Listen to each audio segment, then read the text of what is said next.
தந்தி தொலைக்காட்சி நேயர்களுக்கு வணக்கம். நல்லதை சொல்வோம், நல்லதை செய்வோம், நல்லதே நடக்கும். இன்று 12/8/2024 திங்கட்கிழமை சுவாதி நட்சத்திரம் காலை 6:40 வரை, பிறகு விசாகம். இன்றைக்கு நான் உங்களுக்கு சொல்ல இருக்கிற நல்ல கருத்து, நிரந்தர நிதியுடையவர் யார் அப்படின்னு சொல்ல போறேன்.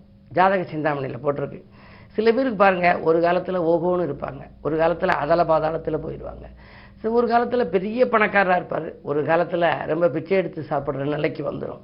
ஒரு சிலருக்கு அது மாதிரி ஏற்ற இறக்கமான வாழ்க்கை, சர்ப்பதோஷமெல்லாம் இருந்தால் ஒரு காலத்தில் பீக் பீரியடு, ஒரு காலத்தில் வீக் பீரியடாக இருக்கும். அதனால் அவர் சொல்லுவாங்க, நான் ஒரு காலத்தில் ரொம்ப கொடி கட்டி பறந்தேன், எங்கள் வீட்டில் வைரமும் தங்கமும் அவ்வளோ இருந்துச்சு, இப்போ எதுவுமே இல்லை, சம்பாரித்து சாப்பிட்ற மாதிரி இருக்குது, பிள்ளைகளை நம்பி இருக்கேன், பிள்ளைகளும் இப்படி இருக்காங்க அப்படிலாம் சொல்லுவாங்க. அப்படி இல்லாமல் நிரந்தரமாக நிதியுடையவர்கள் யாருங்கிறத அந்த காலத்தில் எழுதியிருக்காங்க. அந்த பாடலை எளிமைப்படுத்தி உங்களுக்கு சொல்கிறேன். லக்கினத்தில் நின்று இருக்க, லக்னாதிபதினு இருக்கு இல்லையா? இப்போ சிம்ம லக்னம்னா லக்னாதிபதி சூரியன் லக்னத்தில் இருக்கணும். கடக லக்னம்னா லக்னாதிபதி புதன், லக்னாதிபதி சந்திரன் அங்கே இருக்கணும். மிதுன லக்னம்னா லக்னாதிபதி புதன் அதிலே இருக்கணும். லக்கினத்தில் நின்றிருக்க, நிழல் போல தொடர் கிரகம் அமர்ந்திருந்தால் வரிசைக்கு கிரகம் இருக்கணும். அந்த லக்னத்துக்கு 2ஆம் இடத்துலேருந்து தொடர்ந்து கிரகம் இருக்கணும். கிரக மாளிகா யோகம் அப்படிங்கிறமில்ல, ஒரு கட்டம் கூட காலி இல்லாமல் இருக்கணுமா? அப்படி இருந்தால் தக்க விதம் லக்கினம் தனுசும் ஆகி, அதே நேரத்தில் அந்த லக்னம் தனுசாக இருந்து தனித்து ரவி அதில் அமர, அதில் சூரியனும் அமர்ந்திருந்தால், செவ்வாய் 10ல் புனிதமிகு சந்திரனோடு இணைந்திருந்தால், செவ்வாய் 10ஆம் இடத்துல இருக்கணும்.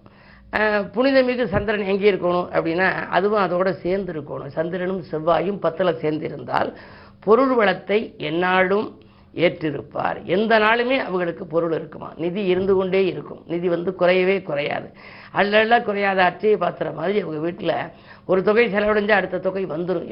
அப்படி வந்துக்கிட்டே இருக்கும். பணிபுரிய பல ஆட்கள் அவருக்கு உண்டு, பாரிநிலை வாக்கியவான் என்று சொல்வார். அவர் என்ன சார், அவர் ரொம்ப யோகமானவர் அப்படிம்பாங்களா? 2ஆம் இடம் முதல் இதர கிரகங்கள் எல்லாம் தொடர்ந்து இருக்கணுமா? லக்கினத்தில் நின்றிருக்க நிழல் போல தொடர் கிரகம் அமர்ந்திருந்தால், அப்படி வரிசைக்கு இருக்கிறது, கிரகமாலியா யோகமாக இருந்தால், தக்க விதம் அப்படி இல்லைன்னாலும் தக்க விதம் லக்கினமும் தனுசுமாகி, லக்கினம் தனுசா இருக்கணும். தனித்து ரவி அதில் அமர, ரவினா சூரியன் அந்த லக்கினத்தில் அமர்ந்திருக்கணும்.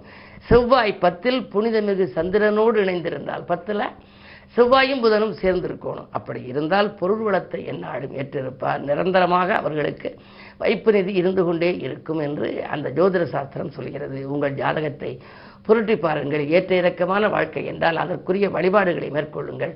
சர்ப்பதோஷங்களின் ஆதிக்கத்தில் இருப்பவர்களுக்கு ஏற்ற இறக்க நிலை இருக்கும். ஒரு காலத்தில் ஓகோ என்று இருக்கும், ஒரு காலத்தில் அதல பாதாளத்தில் தள்ளப்பட்டிருப்பார்கள். அப்படி இல்லாமல் நிலைமை சீராகவும் சிறப்பாகவும் அமைய சர்ப்பசாந்தி வழிபாடுகளை மேற்கொள்ளலாம். ஆகவே உங்களுடைய ஜாதகத்தை ஒரு முறை புரட்டி பார்த்தால் நிரந்தர நிதி அமையுமா, இல்லை அப்போதைக்கப்போது நிதி கிடைக்குமா என்பதை நீங்கள் அறிந்து கொள்ள வழிபிறக்கும் என்று சொல்லி இனி இந்திய ராசி பலன்களை இப்பொழுது உங்களுக்கு வழங்கப் போகின்றேன்.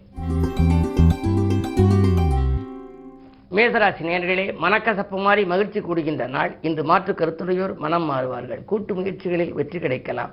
தொழில் வியாபாரம் கொடிகட்டி பறக்கும். 2லே செவ்வாய் இருப்பதனாலே திரண்ட செல்வமும் வரும், இடம் பூமி சேர்க்கையும் உண்டு. இந்த நாள் நல்ல நாள்.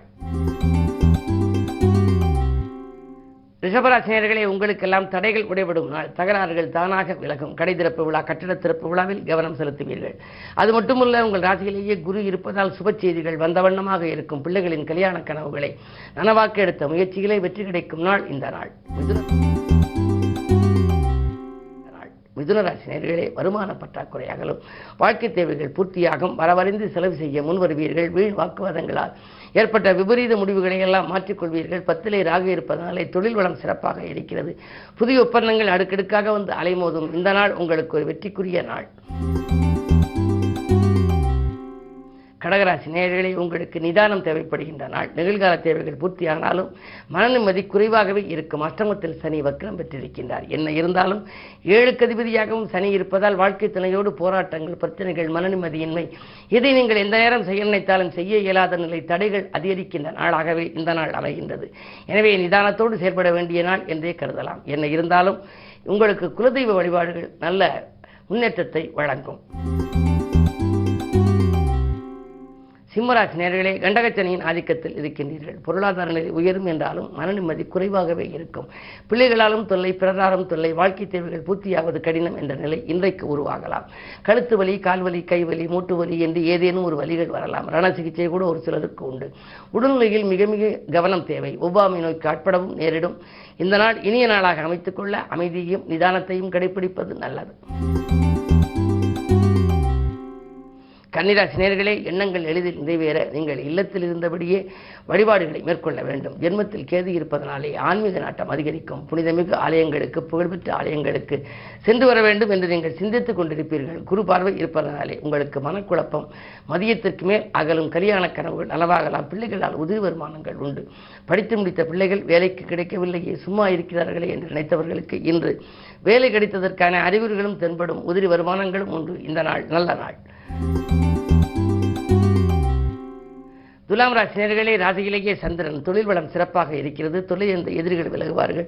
சுப செலவுகள் அதிகரிக்கும். தொலைதூரத்திலிருந்து நல்ல தகவல் உங்களுக்கு வரப்போகின்றது. என்ன இருந்தாலும் 8லே குரு இருப்பதனாலே அலைச்சலுக்கேற்ற ஆதாயம் கிடைக்காது. ஒரு சில சமயங்களில் மனக்கசப்பு தரும் தகவல் உறவினர்களிடமிருந்து கூட வரலாம். நீங்கள் அதை பற்றி கவலைப்பட வேண்டியது இல்லை. உங்கள் எண்ணம் போல் வாழ்வு என்ற நிலையில் நீங்கள் உயர்த்தி கொள்ளுங்கள். இன்று கிழமை திங்கள் என்பதால் சோமாஸ்கந்தர் வழிபாடு நன்மையை வழங்கும்.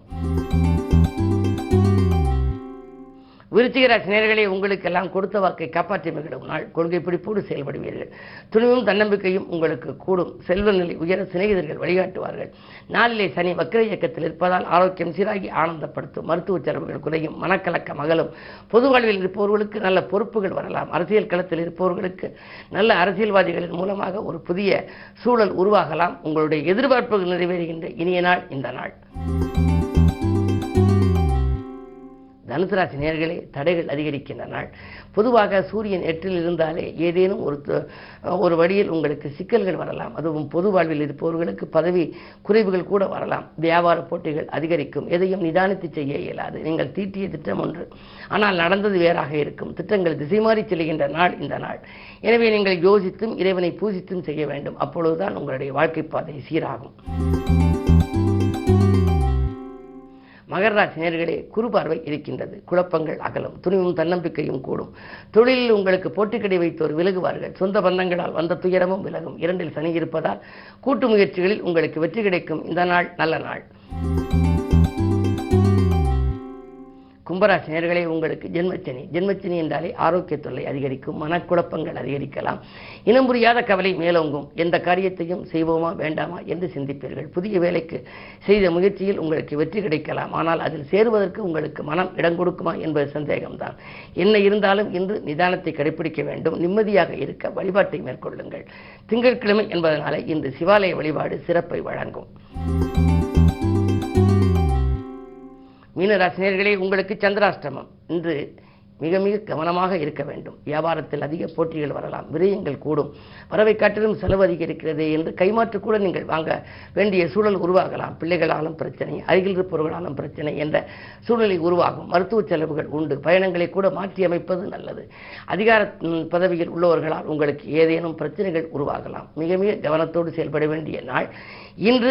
உங்களுடைய வாழ்க்கை பாதை சீராக வேண்டுமானால் அமைதியை கடைபிடிக்க வேண்டும்.